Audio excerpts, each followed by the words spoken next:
ধাতু ক্ষয় জিনিসটা আসলে কি? তো রোগীরা আমাদের কাছে আসে এবং এসে তারা খুব বিমর্ষ বিষণ্ণ মুখে বলে যে, "ডাক্তার সাহেব, আমার তো প্রস্রাবের রাস্তা দিয়ে তরল পদার্থ বের হয়ে যাচ্ছে।"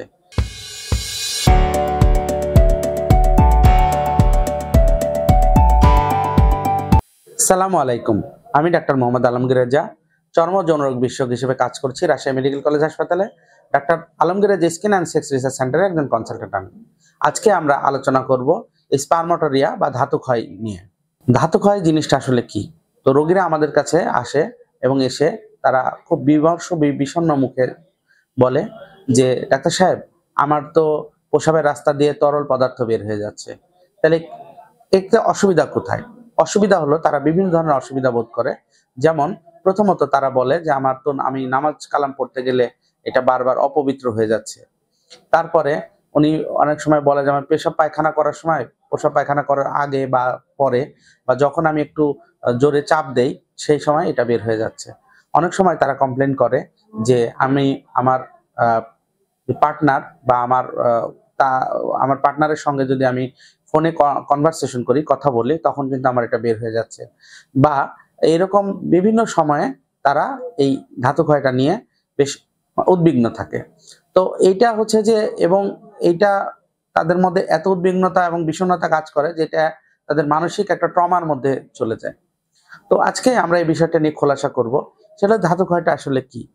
এটা বুঝতে গেলে আপনাকে বুঝতে হবে যে মানব শরীরের জেনিটাল অর্গান যেটা আছে পুরুষদের সেটার একটা অ্যানাটমিটা বুঝতে হবে।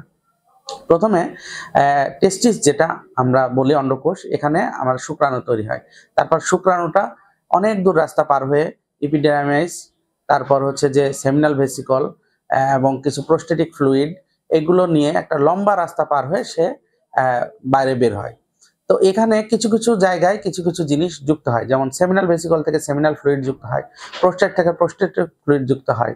তো এই যে এই ফ্লুইড গুলো, এগুলো কিন্তু টেস্টিসে থাকে না।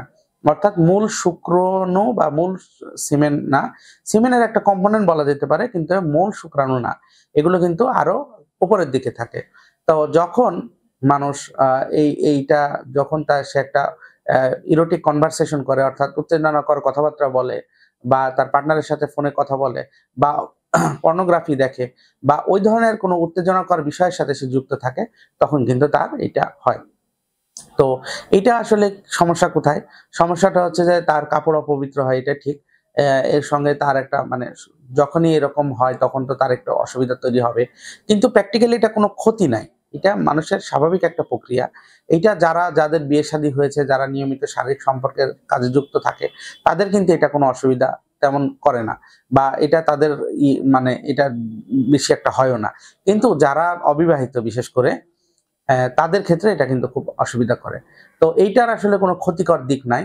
আর সবচাইতে বড় কথা যেটা সেটা হচ্ছে যে এইটা আমাদেরকে বোঝানো হয়েছে, আমাদেরকে মানে কেন জানি আমাদের সমাজের মধ্যে এই ট্যাবু গুলো খুব প্রবল। অনেকেই বলে থাকেন যে ১ ফোঁটা আ আ সিমেন্ট বা বীর্য ৭০ ফোঁটা রক্ত থেকে তৈরি, এই ধরনের কিছু কথাবার্তা প্রচলিত আছে। তো যার ফলে মানুষ মনে করে যে এইটা মানে বের হওয়ার কারণে তার শারীরিক অনেক ক্ষতি হয়ে যাচ্ছে এবং এই যে দুশ্চিন্তাটা তার মধ্যে আসলো, এই দুশ্চিন্তার কারণেই কিন্তু সে আস্তে আস্তে সে একটা অসুস্থ মানুষে পরিণত হয়ে যাচ্ছে। তো মেসেজ খুবই পরিষ্কার যে এটার কোনো অসুবিধা নাই। তবে এইটা যদি খুব বেশি পরিমাণে হয়ে থাকে, সেক্ষেত্রে আপনি ডাক্তার দেখাতে পারেন, একজন বিশেষজ্ঞ চিকিৎসককে দেখাতে পারেন। আপনারা আমাদের সেন্টারেও এটার চিকিৎসা নিতে পারেন। তো আ এবং এইখান থেকে আপনি মুক্ত হতে পারেন। তো আজকে এই পর্যন্তই। ধন্যবাদ সবাইকে। আসসালামু আলাইকুম।